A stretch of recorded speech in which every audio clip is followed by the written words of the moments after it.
সম্প্রতি রাজধানীর পুরান ঢাকায় এক ব্যবসায়ীকে পিটিয়ে হত্যার ঘটনায় তোলপাড় সারা দেশ। এমনকি এ ঘটনাকে কেন্দ্র করে সাধারণ মানুষের পাশাপাশি তারকা অঙ্গনেও বইছে নিন্দার ঝড়।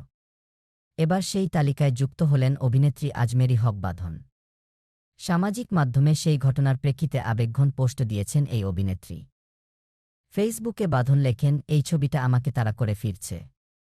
কিভাবে একজন মানুষ এতটা নিষ্ঠুর হতে পারে যে সে আরেকজনকে এভাবে মেরে ফেলতে পারে? একজন মানুষকে পাথর দিয়ে মেরে ফেলা হলো, আর সবাই দাঁড়িয়ে দাঁড়িয়ে দেখল। কেউ কিছু করল না। এটা কিভাবে সম্ভব?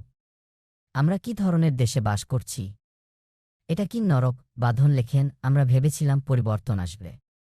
স্বপ্ন দেখেছিলাম আরও ভালো ও নিরাপদ জীবনের। নতুন সরকার এলো, আমরা বিশ্বাস করলাম, অপেক্ষা করলাম। কিন্তু আজ যা দেখছি তা শুধু ভয়াবহ নয়, বিভৎস। আজমেরী হক বাঁধন দেশের নিরাপত্তার প্রশ্ন তুলে আরও লেখেন, আমার বাবা মা খুব দুশ্চিন্তায় আছেন আমার নিরাপত্তা নিয়ে। আর আমার মেয়ে, সে তো শুধুই আমাকে চেনে, আমিই তার পুরো পৃথিবী।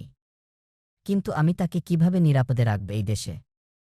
কোথায় আমরা বাস করছি? 2024-এর জুলাই আন্দোলনে সক্রিয়ভাবে অংশ নিয়েছিলেন আজমেরী হক বাঁধন। এবার সামাজিক যোগাযোগ মাধ্যমে সোহাগ হত্যাকাণ্ড নিয়ে তার ক্ষোভ যেন আরও তীব্র আকার ধারণ করেছে।